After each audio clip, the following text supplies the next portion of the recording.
Cars to 7 and 8, my apologies. O'Reilly cars to 7 and 8.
Cameron and I figured we would do a quick update since the last time his car. We did this style last time. I think the whole interview process where you were going like low nines and we were like, is eights a possibility? Do you think we can go eights? I think we can go eights. Let's just push for eights, and then I'll just let you do the summary of like where we left off and what you changed. Obviously, you did go eights and how you got there. Yeah, last year, like literally exactly the same time, we went 930s back to back, and that was on like the old Mickey Thompson. And we were like, "This is dumb. We should just throw the pro on it." Well, middle of last year, we went 930s with the Jarrett cam, and then I talked with Richard Holdner and Brian Tooley at LS Fest, and Richard Holdner was like, "You need the BTR stage too," because I had a Jarrett cam in there, and we had it cranked all the way up, and it went like 920s, and then we got Brian Tooley cam in there, and it lowered the boost a little bit, but we were still like peaked at the turbo, like it wasn't going to go any faster. We That turned was it with up, and the VS Billet 80 on the 6 liter. And I think I yep, remember we were running high 20s with the Jarrett. And then you had yeah. gone to BTR. And on approximately 22 pounds, you No, it's were, 24. It was only like a difference of like 3 or 4, but like, yeah, it was going the same speed, but there was no improvement. And no matter how hard we pushed, it didn't do anything. yeah. Did it And have we, and I, nitrous on it? You were spraying on top, yeah, and there was no difference then either. yeah, it was a 31 jet at the time, and then I bumped to a 35 jet, and nothing happened. So like, I know there's a lot of confusion because everybody like was like, well, you went faster on less boost, and it was like, well, it's six of one, half dozen of the other. The turbo was the limiting factor, so it really wasn't a totally fair comparison. Yeah, the turbo just But changed the amount of intake boost. The power and the yeah, airflow was the same. A lot of people got lost in the sauce on that, and I know people were like, "Oh, well, Jarrett Cam sucks," and we're like, "That's totally no, the opposite of this lesson, guys." Well, how did you come up with yeah, that? But then all they took was the one thing. you ask That's all they yourself took. that question, and sloppy public is the answer. So Yeah, yeah. So we left off last year when low nines, and I was like, do I start gutting the car? Do I, change the intercooler? And I was like, well, And then Varenne had just come out with the 94, and I would have had to do a lot of work to the car to fit it in the same place that it was already at, the VS80. And he was like, "I'll give," he gave me an incredible deal on it. I was like, I don't want I to. remember that. I forgot that we talked about the Pro Mod, Mm-hmm. and you And were I was like, "It's so huge. I need to like redo everything." And then we're like, "Well, shit." yeah. So we got you hooked me up with Jose, and I was like, let's get the biggest 400 they make at the time, I think. So it was the S485 version 2 cover or whatever the gangster cover was, and then we had to get the turbine or the wastegate welded to the turbine housing again, and it just bolted right up. Like Yeah. it fit. We didn't have to make any downpipe changes. All the And mounts part of are- that was an interesting test because it's a drop in, and you're logging back pressure and everything else. So, and it really, ironically, it really didn't change back pressure like at all. So like, yeah, I was kind of blown away by that because you went from an 88 to a 96, right? no, they were the same turbines. That was Oh. the VS is also 96, 88, inducer, exducer, and so is Jose's. I didn't look at the design. It might be a different design, but what I gathered from that is that it doesn't care about back pressure. I guess it was more of a compressor design where the benefit was, because it trapped. Last year we were 149.9 onto the two different cams with the VS80, and now we're going 154.9. So 4 to 5 mile an hour difference Up top. up top. Yeah, And very it similar could just be boost. compressor because you went from an 80 to an 85. Yeah. So that one's a tough. That's like a. I hate when that stuff happens. I like it, but I hate it because you're like, oh, there's no difference for the price. But then you're like, there's something else going on here. Because we figured, I think you saw a little bit of turbo outlet temperature drop too, right? Yeah, it didn't max the sensor as fast, but it would still max the sensor, which that's a whole nother can of worms. That could be because it's a larger compressor wheel. It's hard to tell at that point what's better. Yeah, we're not measuring pre-intercooler map, so we don't know if there's a backup there or anything. Yeah, it might seem excessive to people, but that's where you learn.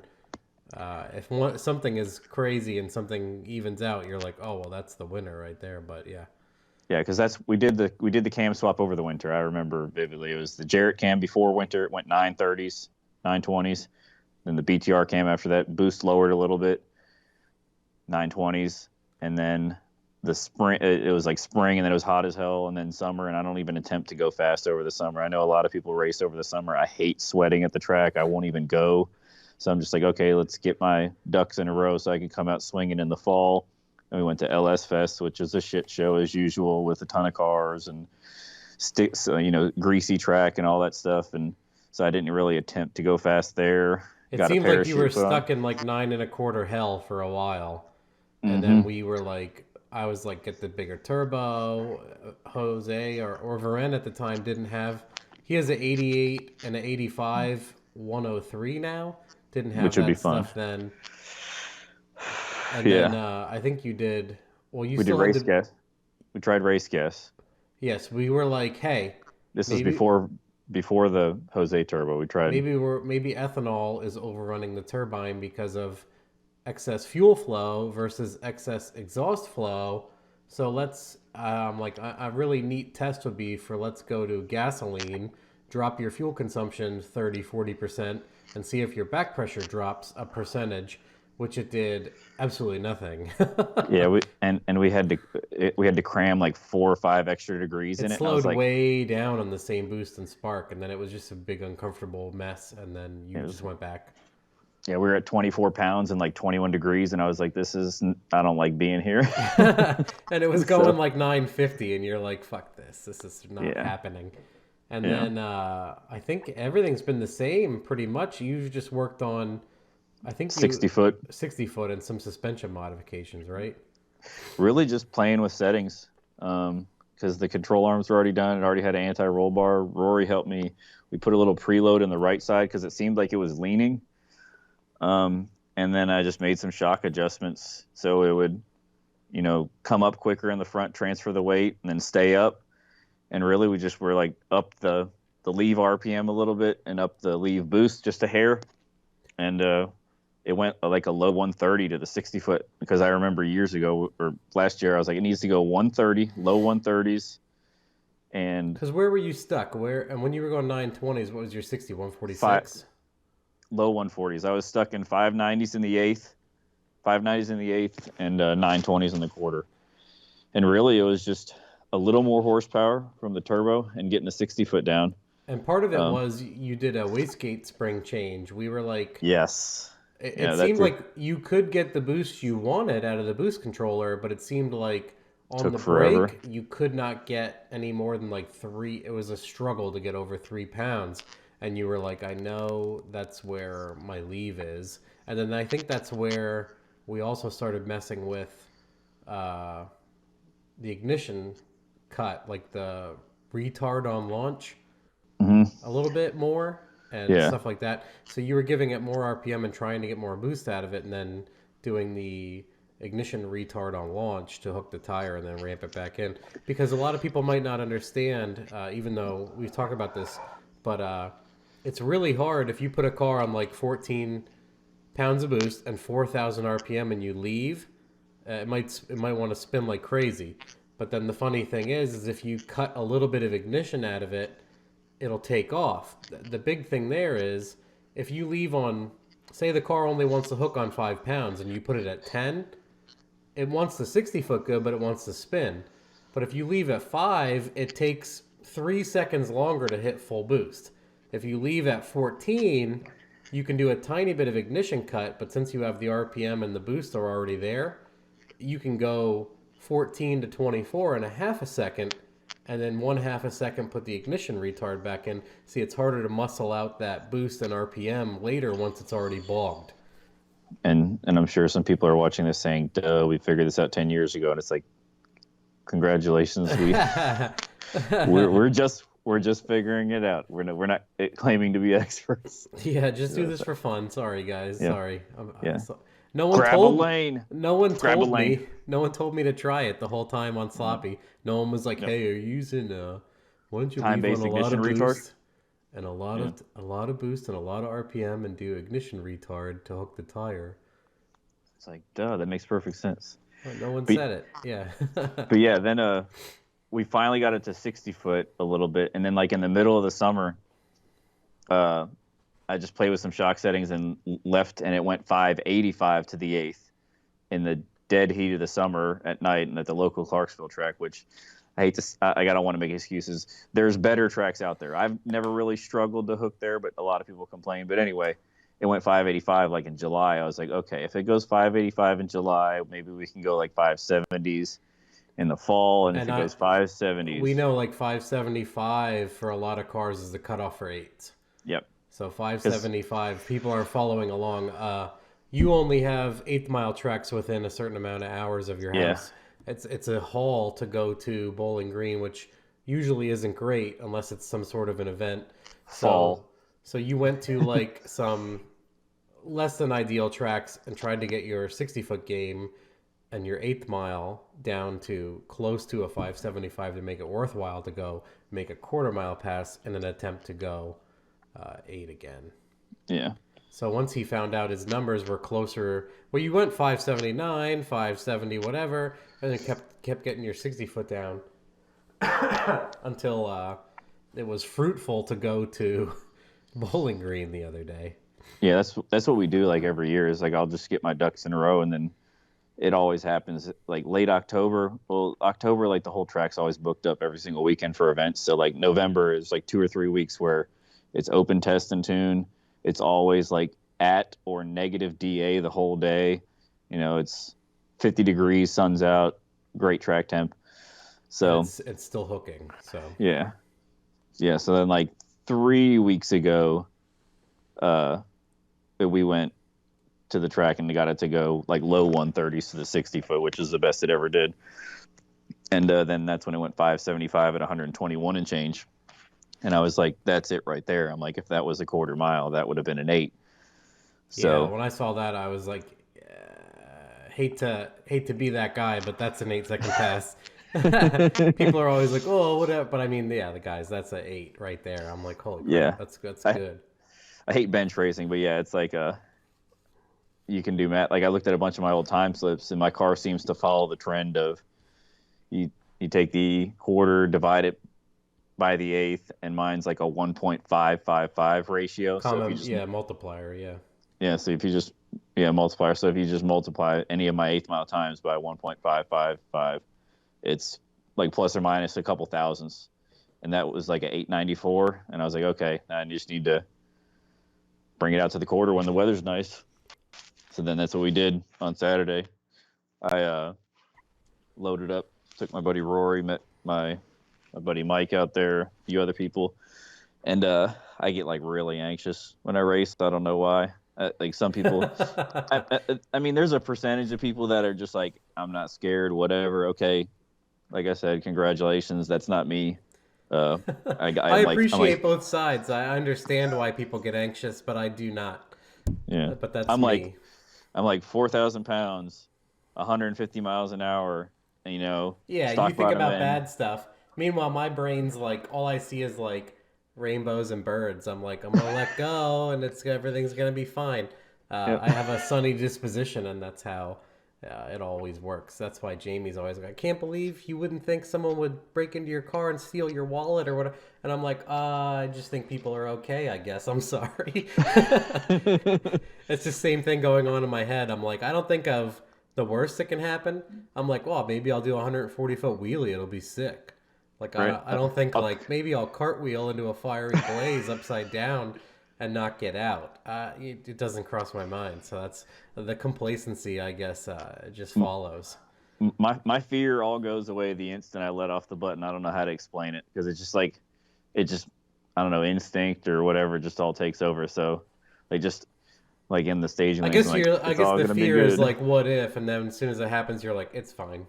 Yep. Weird. I do it. But whatever. It started happening when I started going like good 140s in the quarter, which is ironic because like 6 years ago I made the 996 pass in a hoodie, a Walmart helmet, nothing.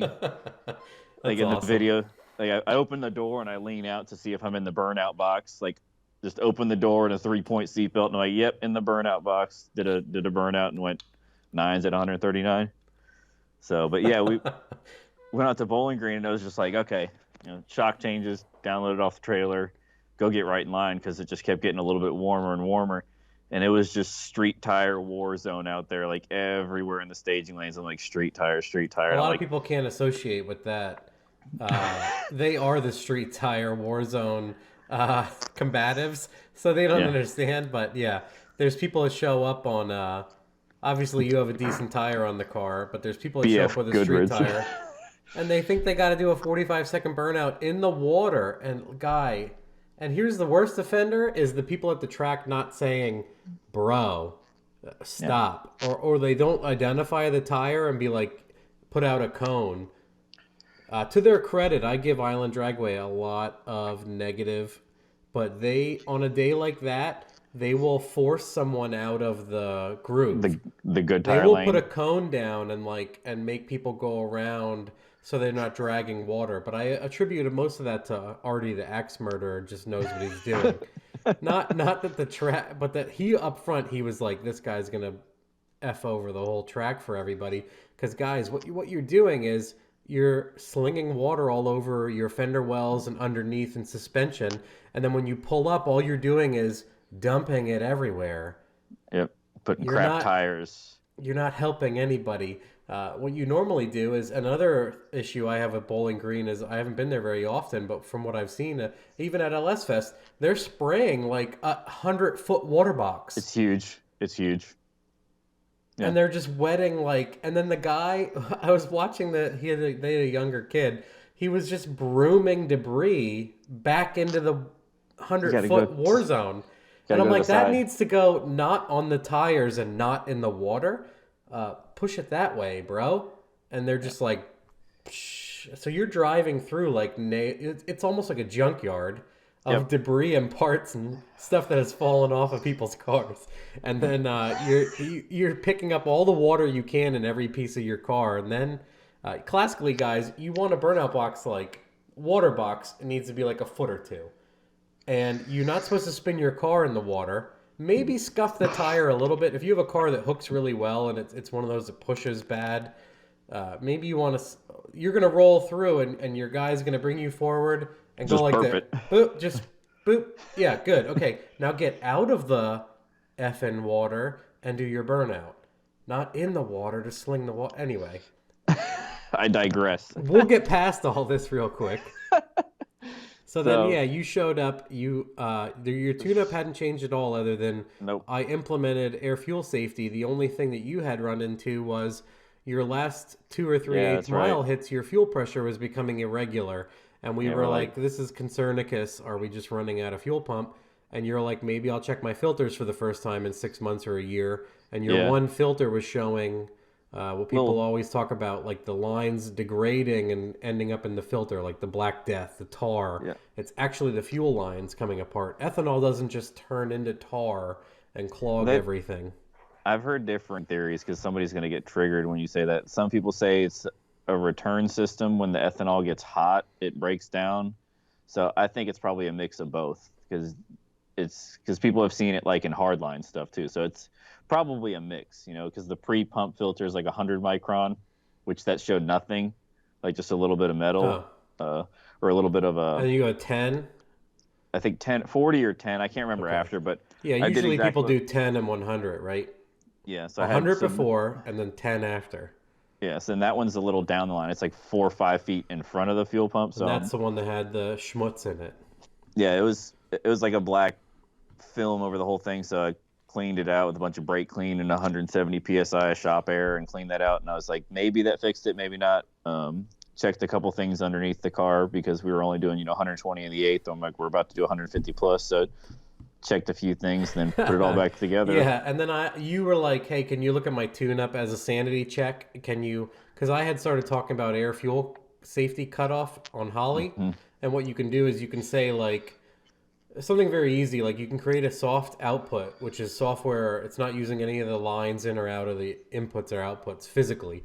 You can create an output and say, "Hey, if I'm over 10 pounds of boost, if I'm over whatever, and I'm over 13.0 air fuel," you can name the output like air fuel cutoff. And then you can go into the Holly in the boost control settings and say, knock the car back to wastegate as like a safety. So like if he's going halfway down the track and this power falls off, he knows that it was probably like lean cutoff or whatever. So he's like, I would feel much more comfortable going stupid fast. Since at 8th mile, if I was running out of fuel, now if I'm running out of fuel for twice the distance, I would like a safety built in. So at that time, I built in the AFR safety, and then I was like, we should probably bump your limiter. I don't think I did, but I think I said to you, hey, Yeah. how close were you? Because it was getting pretty close. At 140 Yeah, something, it was getting close. I think you were at 7,000. I'm like, you should close to- probably, in case it's going way faster for whatever reason, you should probably go to like 74 or 72 at least to give yourself some cushion if it's flying. And then your lockup settings were the same. So you were, and then mid pass, you felt it lock up kind of early, and you're like, this is either this really is good it. or bad. Or you knew it was good. Well, before the pass, there's a Chevy 2 in front of me, like somebody's gonna kill me. It's like a 60 something, but like a stone stock bracket looking car with like white writing BF Goodriches, and like I almost went up to him and was like, do you mind if I go around you? Yeah. Because I knew it was gonna happen, and he did. He did a burnout like straight through the water, and right when he left, I'm like, prepping to go 150, and I see water all over the track. They got the black mops. They're like going to town with the mops. And Rory's up there. He's like, yeah, just go on ahead and keep mopping. They're like looking at him. He's like, just keep mopping. And I decided, I was like, because I think those days normally they're like, don't do a burnout through the tree. And I'm like, I'm doing a burnout through the tree. So I did a nice, decent burnout through the Make tree. sure And you clean the area. Because this goes back to my rant about people dragging water all over the place when they shouldn't be, are not supposed to, and have no clue. Obviously, once you've heard my rant, you understand that dragging water all over the place isn't making you go faster, and it's ruining everyone else's night. No one is impressed with your burnout. No one cares. Stop it. The people at the track shouldn't be letting you, dad discipline moment. Sorry.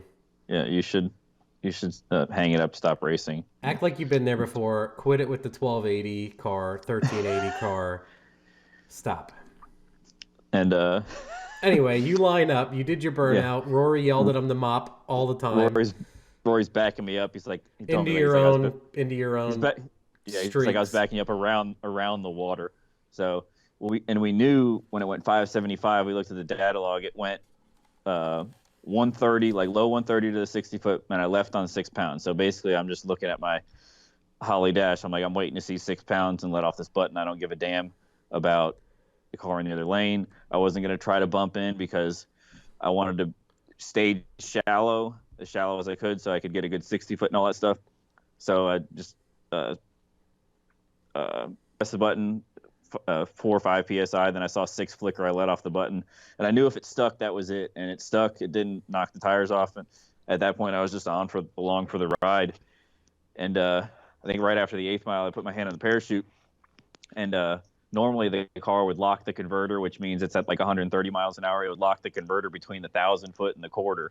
And I felt it lock before I hit the 1,000 foot cone. And I was like, yeah, this is on a pass. And ironically, that day, the ET wasn't showing on the right lane. It was just showing the mile an hour. Yeah, I was like, of course. It's funny, like, Yep. I'll show people the whole clip. It's like a movie, the amount of pacing and purposeful drama that unintentionally happened, where, like, you don't know the time, but Yep. they couldn't have even texted you, and then you stop, and then you pack your chute, and you're like, I don't really know, no one really knows, blah, blah, blah. And like it's like a whole funny. It's like you couldn't have written it to be more dramatic, but they'll see all that. Yeah, But yeah. Because normally it's cool. I mean, it's funny that after you make a pass, normally every single person at the track besides you knows what you did they before all you did know. it. Yeah. I'm But surprised at that maybe the point, announcer didn't go, "Whoa, oh my eight, God, whatever." Like I probably would have been like, "Holy crap!" yeah. This freaking airport rental car just crapped out at 890. What is happening in my life right now? He had nothing to Yeah. say. I don't know if he said anything, to be honest. I Yeah. think just Rory goes 153 something. Yeah. Like 153.98. Oh man. Yeah, almost 154. Oh yeah, so the limiter we bumped the limiter was 7, Yeah. and You went like I was 72. I was like 72, and I think it went. I looked at the log; it was like 7,093. So we were 100 RPM away from hitting the limiter. It was gonna Ironically, dink it. the nitrous, I turned the nitrous off at 6,900. So the last quarter second of the pass, it was running no nitrous. You know, not the maybe it would have gone 154. So much more left. Oh in my it. God! So much. Way more. It would have gone 160 if you didn't turn off the nitrous off Yep. 25 You never- milliseconds before you hit the traps. Never show your whole hand. So yeah, then I threw the chute in the trunk. You know, got out after I was like, all right, I'm not going to throw up anymore. I'm impressed And, with how much visible drag there is on your video in the car when you throw the chute. Like you're yeah, like, it's like- you're like you just like go against the windshield nearly. I'm like, holy crap. Yeah, I'd only done it once before at LS Fest when it was trapping 147. I was like, oh, that's pretty cool. But you feel it pop. I know you're supposed to drive into it. So I'm like, okay, 1,000 foot, 1,000. You just That's throw what I it hear out. anyway. Yeah. That's what they say. So that's what I did. I've seen people wreck otherwise. Evans is one of the ones that rings out in my head the most. What did he do? He just threw it and it picked up the back of the car and set him down like 3 feet to the right and just wall. Damn. Yeah, he was Yeah, I like, felt- he was like whap and then the car wrecked. Yeah, I felt it. Luckily, it's a 4,000-pound car. I felt it because you see the video, it pulls it to the right. And I could definitely feel it a little bit when I pull to the right because it's windy at Bowling Green this time of the year. But luckily, it's always just a slight tailwind. But yeah, then I went to go pick up my time slip. I'm like, that as I'm driving the 30 seconds or whatever, I'm like, that had to be it. I'm like, it left on 6. It felt smooth. It locked it early. It did the same thing it did on the 8th or better, and this is a quarter, so hopefully it all adds up for me, right? Mm-hmm. Then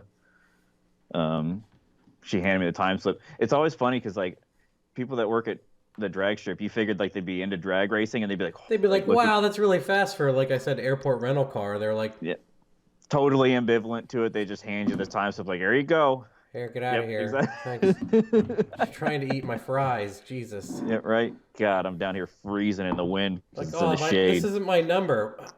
What do you want from me?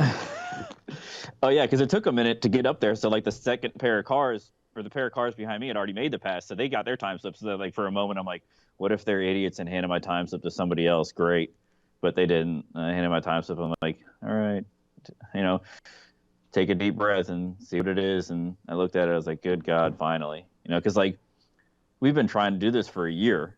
I can't remember when there was like a turning point where it had gone high nines and then you had redone it. And then I'm like, you should do, for no reason, I'm like, you should go Holly, you should go air to water, you should build your own turbo kit, you should put a billet 80 on it. Yeah, well, it was right after, shortly after we dynoed it with the twins, because it had the Gen 3 or the Gen 453, and it was scattered that at LS Fest in 2016, which was funny. Blew that thing up. That was where it was like low on oil pressure, and people were like, you didn't verify timing and all that stuff. We're like, it was together for a year and a half. It's not the timing. I had a cut down truck pan, and it was like, Oh, shoot, yeah. it was chooching a little oil here or there, and I probably didn't check my oil, so it was running low on oil pressure, and that's when I scattered the bottom end. And then I got the 6-liter from a buddy that works at a warehouse from a box truck. A moving truck. Yeah. That's always our joke. A furniture moving truck. Yeah, we got that, put that in, and had the twins. That was when we went the slightly bigger twins, the 70 65s. Then I brought it up to you, dynoed it, and then right after that, you were like, you should ditch that and put Holly on it. That's how bomb this stuff is. And I was like, are you sure? You're like, I don't never tell you what to do, just do it. And I'm like, okay. So I did it, and then that was awesome. We went 960s with that. That was when we started playing the converter game, because I had a yank. It was in the 960s, and we're like, eights might be people think we're possible, fucking crazy or possible. We're gonna find out. And then that's when we learned. I broke a bunch of my own stuff, realizing that the converter was dropping, and I was making posts about it, and people were confirming, like people smarter than me that actually tune for a living, actually race for, way more, are like, and I'm like, okay, yeah. Yeah, it drops to 5,200 on the shift. You're like, well, that's good. No, it's not good. Oh, yeah, lots of RPM, like lots of coupling, right? And they're like, if it doesn't drop 1,000 RPM, your converter's too loose. Yeah, they're like, that's so cool. If you ever somebody say your converter's got to drop. Yeah, I'm like, you want some different slip. Yeah, it's all. I think we went into that at length the last time about your converter. Like, we're trying to get it 6,100 minimum and lots of mile an hour. And you went through like 3 changes to get there. Even though your one was very good, you changed it like 2-3 times after that to get above 6,000 no matter what, without swinging like Capizzi 8,800 RPM to get your. Even some of those passes, I'm like, man, that stuff would have scattered if those dudes weren't 1-2ing at like 8,400. I mean, I know that one guy, he threw like an 8,800 RPM shift and it went to like 62. I'm like, whoa, that's way down. Yep. And it looks like it hits a brick wall. It's like boom, and I'm like, oh, I can't believe it doesn't scatter when it comes down that hard. Yeah, because a cam that big that likes that kind of RPM probably makes peak torque a bit higher than most stuff. Yeah. So that's where hopefully they're soft right there. Everybody else is winning the game because the RPM just eliminates the bottom end torque. Yeah, it's what's I think John Hedrick and him and Nigel with that red Mustang. They shift at like 8,400, and I think he told me it only drops like 600 or something crazy like that. Yeah, and it just makes mile an hour and lava the rest of the way. Yep. Yeah, because we had the yank that was too tight that Jake's restalled. This is like 3 years ago, and then it was perfect. And I'm like, everybody's going really fast with that PTC 9.5 inch. I should get that. And then we did that, and it was quick, but I hated how it drove on the street because it was non-lockup. So when you're going up a hill and overdrive, lower gears like first gear and second gear, that has torque multiplication. Yeah, or better mechanical advantage. Period. Yeah, but when you're in overdrive cruising, you actually have torque division. So it's putting all that load on the converter. So I was going up the hill at like 50 miles an hour and like 4,000 RPMs. I'm like, this is annoying. I have an overdrive transmission that has lockup. I'm going to put a lockup back in it. Then I got Jake's to do another one, and it was really close. And I was like, I need just a little less drop. They're probably like, shut up, and you're like, I Yeah, needed like, to do this, but then I'm this, like, but trust then, me. and they're Like, like, trust me. I'm like, I why? just need a little Jesus. less. And then they did. And then they did, and it was really good. And then we started throwing more power to it, and it stalled less. It was falling like to 5,800 on the shift. Now it's like falling to like 6,100 because we just keep throwing jam at it, and it's like even happier because my shift points are like 67, 6,800, and it only falls to 61 and change. So If you had to by the, ask me now with a three, if you have a 3-speed or overdrive that you're using the 3 gears, I would say that shifting at 7 and going to 61 is like perfect. mm-hmm, Unless it's, that's I the mean, your 1-2, maybe your 2-3 should be 500 RPM, 600 RPM max. But that 1-2, you don't want it to go below. If it's going to 5,500, that's like danger, stranger danger. and not only that, I mean mostly that, but it's my car was just slow. Like if it dropped anything below 5,900, it was For just yours in slow. particular, maybe if the car was 2,900 pounds, it wouldn't have mattered, but it would actually Yeah, slow yours down. yeah. So my suggestion, if you have a 3-speed or a glide, 400 or glide, get the PTC 9.5 inch, gear it for quarter mile, finish line RPM. That's what you have to do. And if you have a like an ADE with a lockup transmission, there's a lot of good companies, but just get a loose triple disc. So you can go 1, 2, 3, and then when you're at RPM, lock it out the back door. Right before And it's I've going to heard hit your different. limiter, lock it. That's what you guys need to. If you hit your limiter on a pass, that's fine. Turn your lockup off until you hit your limiter. And then once you hit your limiter, look at your mile an hour, lock it like 2 miles an hour before. Make sure it Yeah. qualifies, make sure it locks before. Done. You don't want that locking early and causing problems. Oof. Yeah. I've done it. So that's so yeah. I've got Well, the shirt as well. do you want to maybe do like a quick summary if you can, like front to back? Of the Like, car. I guess that would help people It's out too. a So we'll say it's like a gent. what it is and then how fast it went.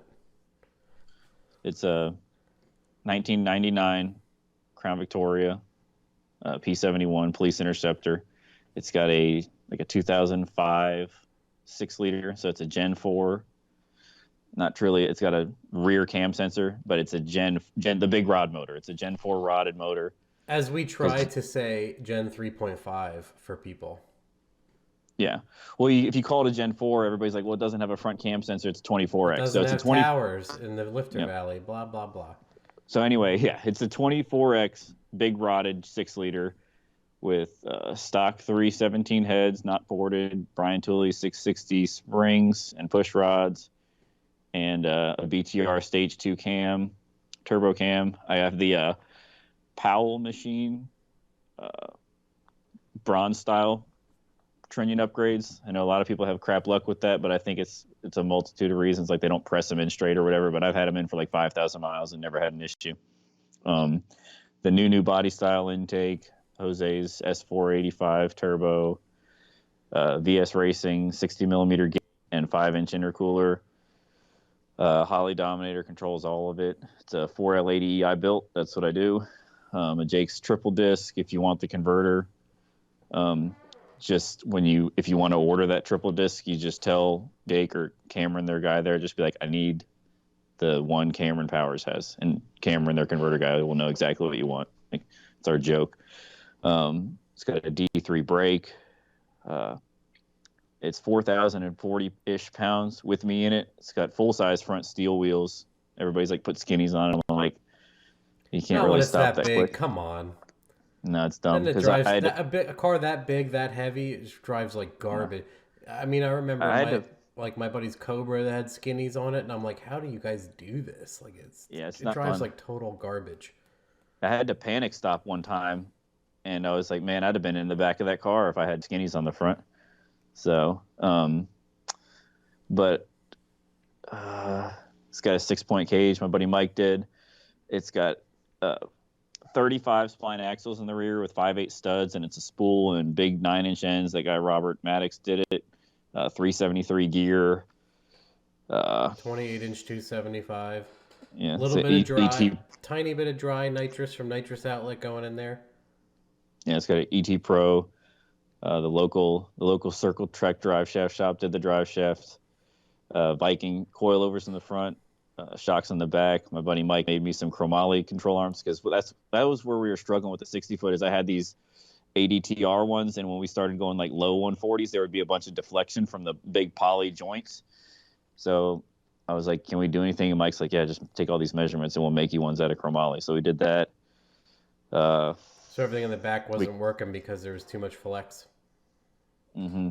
A TRZ anti-roll bar. Like I bought like a custom one or like a DIY. They're like, take this measurement, and I did that, and then this local shop did it. I remember that. In. Yeah, they're like, well, it was great. You're like, I got a 99 Crown Vic that blah blah blah blah, and they're like, just measure this. We'll try to help you. Give us these frame rail measurements and shit. Mm-hmm. And is it a weld-in? It's welded into your frame and then comes down with the links. I mean, that's what mine has too. My Mustang. It's so easy that's one benefit of the body on frame. It's just like it's so simple to weld something really structurally sound into a vehicle. It's not like unibody where you're welding something to a Coke can. Yeah, and it's got a 7-inch Holly dash that Keith Jesse got me, and a 3.5 inch. And I mean, we took a little bit of weight out of it. Took all the HVAC, took the front and rear bumper supports out, and took a little weight off the front frame, and had like a aluminum port made for it. My buddy Curtis did. But are there heavy cars that are faster than mine? Yes. Are there heavy cars with less stuff than I have in mine that are faster than mine? Yes. But like, there are many LS swaps, but this one is mine.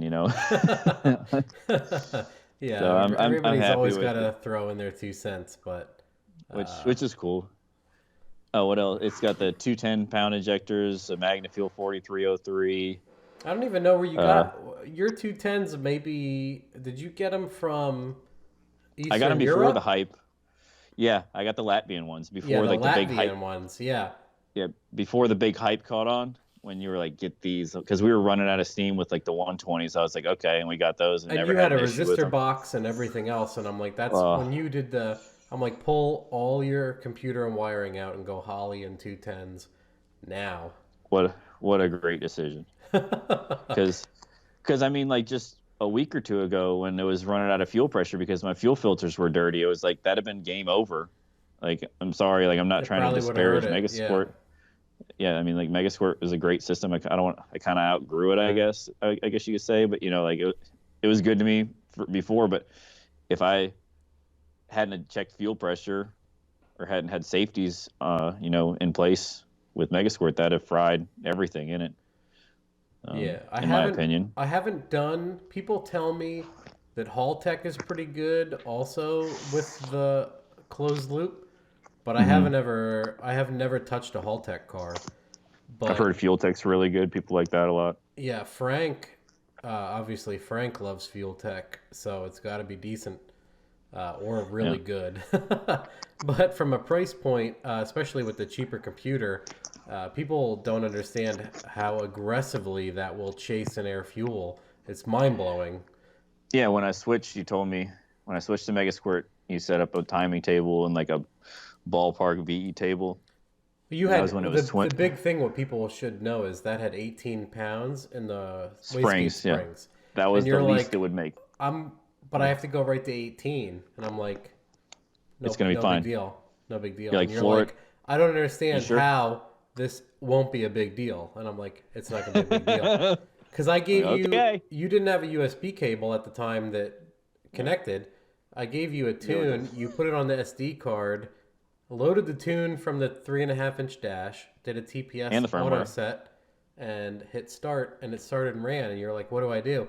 And I'm like, "Floor it." Floor it. And then you went and floored it, and you're like, "My air fuel was great, but I don't have a data log because my laptop wouldn't connect." And I'm like, "It logs. Too easy. It logs on board." And you're like, "What? What is going on?" And then we checked the log, and I showed you, and that's the famous story. I'm like. Tons of correction up and down, but you never knew your air fuel was perfect the whole time, and you were like, "This is amazing. Thanks for making me do this."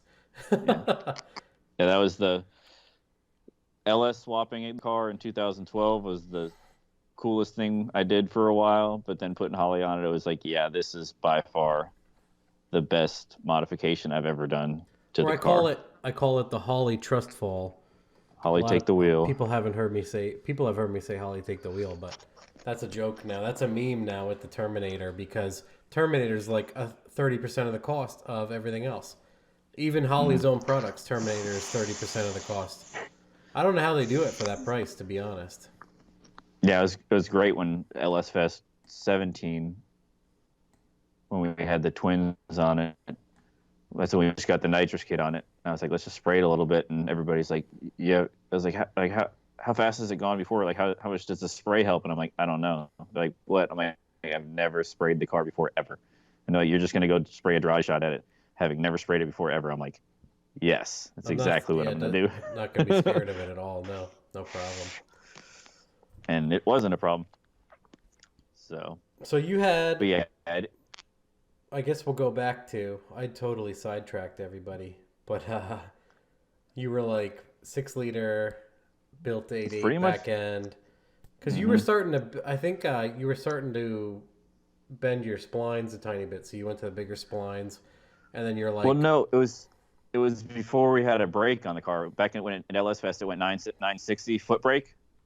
And I told Jake at Jake's Performance, I was like, yeah, I need to build my rear end, and then I'm going to save it for a brake. And he was like, do you got the money for the rear end? I'm like, yeah. He's like, I'll send you a brake. What do you need, an early or a late model? And I was like, it's a late model. And he's like, I got one on the way. I was like, well, how much do you need? He's like, I got you. I was like, all right. So then he sponsored me and gave me a D3. You were going to break the rear with the brake.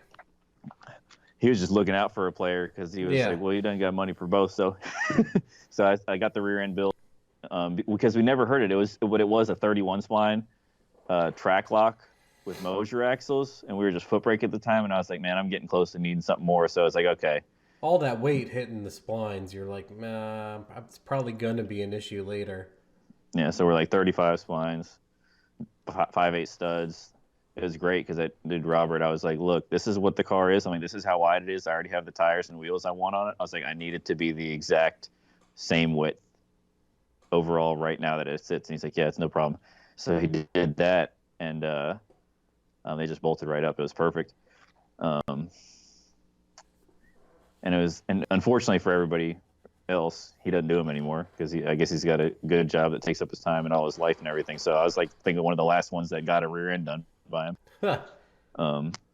And then did the rear end and the brake at the same time, and then of course all the growing pains that come along with that because brake is going to hit the tire differently. You got to play with all those settings. Yeah, and then your 60-foot went away. A lot of people run into that. They foot brake really good, and they put a brake on the car, and then the car goes away. Yeah, because you're either knocking tires off or just changes. So we figured that out. It's just like it's just the sudden violence is totally different from like, in rush. Yeah. Everything has to combat that like slap in the face versus like go. It's just fucking getting rear-ended. So, yeah. Yeah, it was fun to let off the brake for the first time. I was like, okay, because I was like foot brake for life, but then we started going pretty decently fast on foot brake, and I'm like, man, if I put a brake on this car and make a few other changes, we're gonna go 8s with this thing. Yeah, that was the big game is when you went like 968. We're like, whoa, like. All you need to do is 60 foot this car, and we can probably go 8s. And then that's when you went like 9 1/4 forever, and you're like, oh man, now what is it? Because people might not know, but we tried spraying it. It would go 9 1/4 on turbo, and then you sprayed it the one time, and it went slower, and that was the definitive answer for us. I don't even know if you had back pressure at the time, but that was what we knew already is that. You went like 928 and you sprayed it and it went 938 and we're like, yeah, it's the turbine or something is completely backed up. Yeah, that's a funny story. Yeah, because it was the end of last year with the Jarrett cam. We I accidentally left the bottle closed and it went like high 920s. It went faster with the bottle closed. Yeah, people. Yep. Yeah, we're like, what the heck? And then we opened it and it went just as fast. We're like, this is a problem because we weren't even really pulling timing on nitrous. So I know that would have been, the first question, like how much timing did you pull? It's like I only pulled like 1 degree on the hit, but then there was no timing pulled on nitrous up top. Yeah, people might not realize, but we put such a small shot on your car that all it really does is help that thing go from the crutches. Your leave boost is not great. and then it'll go from 6 to Yeah, it goes- 25 now on the shot in like a half second. As before, it would be like It's crazy. the 60 would suck, and then it would take off, and then it would go. But now with a little bit of nitrous, it would just boom straight to 20 some pounds, which is what we wanted.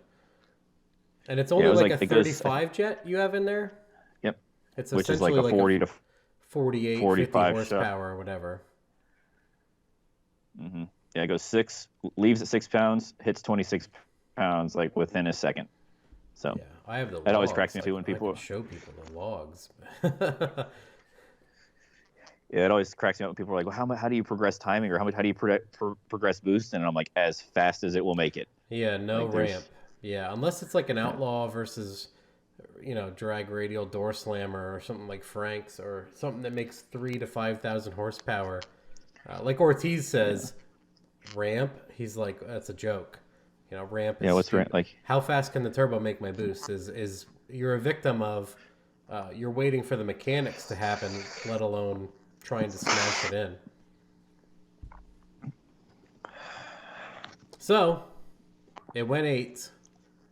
Actually, what's crazy is, I'll show people the picture. So before you raced, we have a text message here that we took a screenshot of. I'm showing them right now. And it says, parked inside to stay warm, wheels off the ground so the pros don't get a flat spot. I'm doing it first pass, 891 at 151, and you posted a picture of Babe Ruth. It might have been a GIF, but this is a screenshot. Yeah. And I said, can't wait. So tomorrow night, you said tomorrow high noon. So Cameron and I have this joke. We have this joke where we say I'm Babe Ruth in it. Like I'm just going to call my shot or call the pass. What's really funny is he went 891, but he went 154. But that's the shot. This is way before he actually did it. And then The night before. Here's the time slip, 8911 at 153. So he called it. He Babe Ruthed it perfectly. So That's the first time I've ever done that. Every other time I've knocked the tires off, had major issues. The track was junk above. So for the one time I actually called it, I was glad that I was on the money. yeah, you're like, now I look like a effing genius right now. Yeah. It was hilarious because my fiance and a few other people were like, are you going to get in line again? I was like, hell no. I'm like, No. Hell no. That's my favorite. I'm not a gambling. People might think that's funny statement from me because of stock bottom ends and issues and whatever else. And I say I'm not a gambling type of person. And they're like, well, you'll do this. You'll let off a trans brake and scatter a motor 200 feet out. And I'm like, well, to me, that's not a gamble. I wouldn't have done that if I thought I was going to scatter at 200 feet. So, yeah. But yeah, I've done plenty of times. Goal. I made a fast pass. I'm like, I'm done. I'm not going to argue with anybody. I'm out of here. Yep. Yeah, no need. I don't have to prove anything to anybody. I did it or twice. I guess I kind of had to prove it would go 8th, and I did it one time. I got the time slip. I don't give a damn if it didn't show it on the board. You can look to the other lane and see that the S10 went like 12.0 and whatever, and look at the time slip. No one disputed that. Yeah. I thought maybe they might try, but luckily no one was that retarded. No offense to retards. Nobody was like, oh, that's another thing. I'm like, oh my God, get it out of here. Photoshop. So yeah, I brought it right back to the truck, made a post, texted a few people that I was, did it. I was alive, and I was like, I'm going to go chill, get something to eat, and I'm going to load this thing up running. Cause that was the big thing. There was a time like 2 or 3 years in a row, I would scatter it right before winter. And it was just so like, it took so much out of me parking. It's like the long winter, working on it when you can't race it or don't want to do anything with it. Yeah. Yeah. I want the last 4 years I've parked a running car for the winter, and it feels good to know that I'm like, I can go start this thing, go put a couple miles on it on a warmer day and keep everything flowing, in it. And it's not like eating my breakfast, lunch, and dinner and making me lose sleep, because that's the type of person I am. Yeah, like finally my Mustang didn't blow on the dyno, and I'm like, what do I do with it? I can just park it. It was and move it now. Today was a good day. Yeah, exactly. So I can't think of anything else other than like you made your pass. I showed the time slip, and then I guess before, like I said, I'm going to show your pass, and then the data overlay, and then I'm going to show the whole this portion of the talk over, and then I was going to say if anybody had additional questions, which I mean, what are we 50? Can you hear my seat creaking bad? Yeah, I'm in a lawn chair, so there's no creak in here. This seat is ridiculous. I guess I gotta WD the daylights out of it, but I just noticed it. If anybody has any questions we maybe didn't cover, but we're 53 minutes in, I can't imagine we didn't cover most of it. So something you're probably forgetting. I think we're gonna do a follow-up video where we answer specifically some questions, and then I think, like I said to Cameron, I think it would be cool to do since he bought it, what he did, because it was a 2-valve, it wasn't swapped the whole time. You did do like nitrous 2-valve, you did do like small intake mods or whatever. From 1390s naturally aspirated to 890s. That's the first pass I ever made in the car. Went 1390s. Yeah, it's quite a swing. So we were gonna do like a summary of try to cover it with some speed. So he was going to say, like, this is what I did, and then I moved on, and then I LS swapped it, and then someone was like, you should check out Slop Mechanics, and you were like, that guy's an idiot, and then you... No, I found that. I found Sloppy Mechanics when I was... when I first LS swapped it, and I Googled, like, Mega Squirt LS swap. Oh, because you had that at the time, yeah. Yeah, that was the first thing I got, because... You know, I maybe Holly was around. I'm sure Holly was. Nobody was really messing it. I'm curious. Yeah. I can't remember when or where, because I was never into. I never had the money to purchase like a standalone like that. At the time, like I was screwing around with $300 garbage like Micro or MS1 and a 6010, and I would go to like Frank's shop and I'd see people running like big stuff or whatever, but I can't remember like. When Holly took off. I don't think Holly was prevalent back then. I can't remember the time, but it was like 08 or something. It'd be interesting to see if they had all that or similar. We know a guy. I got a guy we can ask. He could probably tell us. We can ask him when the products were released. Yeah. Yeah, but yeah, I was just Googling that and I stumbled on like LS1 Tech threads and it was like Denma and I'm like, this guy seems like he knows a lot. And then, well, actually, the first video I saw of yours, it was on the Crown Vic forum. I joined in like 09. It was the nitrous car rental, and I was like, "That's the funniest shit I've ever seen in my life." Oh, that makes sense, right? Yeah, we had that. Yeah, I was like, that 06 rental Crown Vic. I was like, hell yes. And then, like shortly after that, I found it. I didn't put 2 and 2 together that it was the same. You were the same person, but yeah. Then there was that one thread on Yellow Bullet where. I think somebody posted the video of Corey brapping on the heads with an impact, and everybody lost their mind. They were like, I hope you die in a fiery crash. You shouldn't do that. You shouldn't be allowed to work on cars. And you were like, guys, I'm just having fun. And I was like, man, I can't. This guy didn't even try to piss these people off, and he made them more mad than anything. I was like, I can be friends with this guy. And that was like in what, 10 or 11? Yeah, it had to be. I can't remember when the Yellow Bullet stuff happened, but I remember it obviously. But yeah, that the impact gun thing. Well, I mean, because I can see back my YouTube still isn't very big, but it's bigger now than it ever was. But back then I had probably like 10,000 subscribers, so I would actually look and see where traffic was coming from, because you can see now I hardly ever look where traffic looking at my videos is linked from, because it's you can't. There's so much you can't even really tell. But back then, I'd be like, why do I have 690 some clicks from Yellow Bullet? And you could click on it, and it would take you to the thread where someone's like, look at this moron with this impact gun, and I'm like, oh, these guys, like, I'll jump in here. I'll just jump in and I'll tell them why I'm doing it, and they'll be so confused because I'll have a reason, and they'll be like.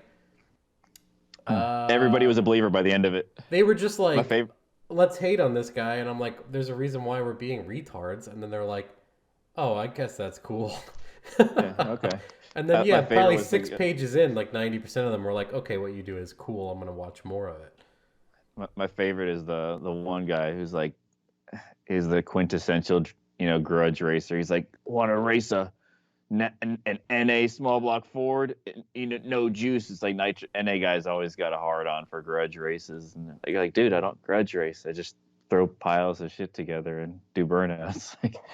I would say that was like 30% of them were like, well, I'll just stomp on you at the track, and I'm like, you probably Yeah, will. you will. Yep, I think guaranteed. they didn't really. They were too busy like messing with dominant male monkey type guys, where they're like, "No way, I'll stomp you. No, I'm gonna Dad stomp didn't love you. him. No, I'm gonna." And Dad, I'm like, you win. Like, how about I just give you a trophy now because it seems like what you need is second bolstering string, man. for your ego. So you did a Old good. Here's your thumbs Uncle, up. You did a great job. You win. See you later. Bye. And they're like, no, call it wait, we're gonna race, and I'm gonna kick call your it ass, and I'm gonna fist fight you after. And I'm like, okay, I'll buy. Maybe I'll get you an ice cream cone, and you can punch it out of my hand. call That'll the that'll look Uncle really Rico cool. Uncle Rico Uncle Rico syndrome, man. I could throw a football here over the mountaintops right there. Should have put me in the fourth quarter, Uncle Rico. And then what was surprising to me is the amount of people that were like, I wouldn't even line up next to you. And I'm like, and then I created that, I did like a statistical scenario where I was like, classically, my cars are more reliable than your cars. And that just hurt everybody's feelings Oof. really bad.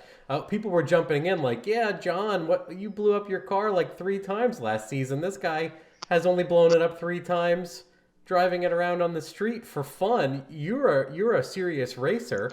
So who's Can't make more a clean reliable? pass. And then they were like, oh, and then it was more, we're going to fist fight and we're going to line up, blah, blah, blah stuff going on.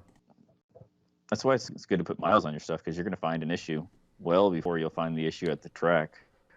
That's why I say to people all the time, like, I designated this a race car and I don't street drive it. Now I'm like, all I have is issues because I can't drive it to the gas station. It doesn't have headlights. Like, it has physical headlights, but I can't turn them on and whatever. No. Yeah, that was a whole nother experience driving that thing and not shifting and having oil all over the windshield at 100 miles an hour. There's oil in the windshield now just from dynoing it, just from the vapor. What is it? A 0.5 Yelp review. They wouldn't let me leave a 0. Would not do again. Would not. I can't even get Definitely. that car on the dyno. Like, I'm so far back and down, the mirrors are useless. Oh, I yeah. cracked the door to like look out for where my tire and the roller is. I can't see it. Like, Mitch and I did it that other night, and I'm like, you need to get me somewhere useful because I can't see anything. I can't see what I'm doing at all. It's funny how like FaceTime me. It's funny how like FaceTime. Just show me where I am through your phone, and then I'll Where I'm back going. up. Okay, That'll be we're my there. backup. Cool. I almost want to put like a Kmart backup camera on the thing so I can just get it on the damn roller, and then maybe one in the front so I can see where I'm pulling it on the trailer by myself. Because the downpipe is like right where it's gonna hit the wheel. Oh yeah, the fender. The fender. Yeah, the fender on I'm the like, I'm gonna smash Oof. the fender or my downpipe on the fender. So. Yep. But yeah, I think we covered That's everything other than the pass. I'll throw the pass first so people can be like, I had to fast forward so much BS to like watch a pass. So I'll do the thing. I'll be like, pass first, and then we'll show the pass, and then people can, Watch if they want. yeah, watch if they want. So, I'm not going to clickbait anybody. They can watch 15 seconds of video and exit if they would like to. this is the winter project, if anybody was wondering. Oh, yeah. How is that? I haven't seen it in a while. Oh, there's no blower or anything in there yet. No, it's I just got the whole hot side all Cerakoted. Oh, yeah, that thing's going to be turbo. Yep. 78, 75 billet wheel, V1 design, because I've had it forever. But yeah, that's the race car's parked at the shop off in the corner, so I'm going to work on the Marauder. That's going to be like the daily drivable. Heat, AC, 500 horsepower, decaps, Holly Terminator, See what you oil think of tires, it. wherever. Yeah. Yeah. Non-race car life. See if you're Yeah. about it. Yeah, that was probably the most fun I ever had with the old setup, was when it was nitrous 2 valve was really fun, except it could have been faster, and then like the old Turbo 400 Gen 353, whenever it would go like 650s in the 8th, that was a lot of fun too, because it was just boil tires wherever and not That's really why I worry try about to blowing tell up people that constantly. like that 500 horsepower range, street car weight range, don't worry about it, is lots of fun, and people argue about that. So Yeah, then people will say they want to make 1,000 horsepower, and I make 1,000 horsepower. Honestly, it's terrifying sometimes. Most people, And I weigh 4,000 pounds, so anytime somebody with like a Fox body wants, like, I want to make 1,000, it's like, what have you driven before? That's why I always talk so Like, much no. trash when someone's like, I'm building a Fox, I want 850 wheel. Those are my go-tos because that's what everybody says. And I'm like, Yeah. that's Yeah, an that's sevens. 840 car, like right there. 850 Mm-hmm. rear wheel in a Fox body that weighs in the 3,000 pound range, 31, 3,300. We'll go 840s. And people At are like, 160 plus. your math is wrong, and I'm like, no. Uh, It's actually no. And it's actually correct, and yeah. and that's enough power to get in a handful of trouble immediately on the street too, if you start knocking the tires off. Well, as evidence of people crashing almost into the gas pumps near my shop. So they'll do a burnout, the ADE shifts up, and they're like, try to ride it to be a hero, and I'm like, You're at like, you don't need to do 140 a mile an hour burnout. wheel speed. Yep. You're fine, don't. And they're like, into the grass, wadded up the hill, almost hit the gas pump, or crash into the DMV, and I'm like, I just closed the door. It'd be like I'm like, close. It'd be like if you're hanging out with Michael Jordan, you're like, you want to see this dunk? It's like, nah. He's like, he doesn't care. I've seen a bunch. I'm really good at them. I don't need to see it. You're like, watch this, and you go dunk and break bust your ankle, like, yeah. And he's like, oh, I'm out of here. I'm gonna get sued for being here. Just for being here, I'm gonna get. Michael Jordan suggested I dunk. That's a lawsuit. Yeah, he let me do it. Yeah. Nope. Anyway. Tried to talk you out of it. So we'll show people the pass and stuff first, and then we'll show them this whole conglomerate, and then we'll see if they have questions. Maybe we'll do a follow up. But I think we did a good job of getting all of it, and then some. So they get Rambletron, interview, pass, blah blah blah, new personal best, blah blah blah, all of the above. Yep. I got nothing else for right now. Yeah, I think I'm done. It's 11:30 here, so I'm gonna try to. Yeah. I got a doctor's appointment for a 2-year-old in the morning, so I'm gonna get ready for that. Fun stuff. I gotta build 3 4L60s tomorrow with the boss. So. There you go. Story of my life. Yep. So.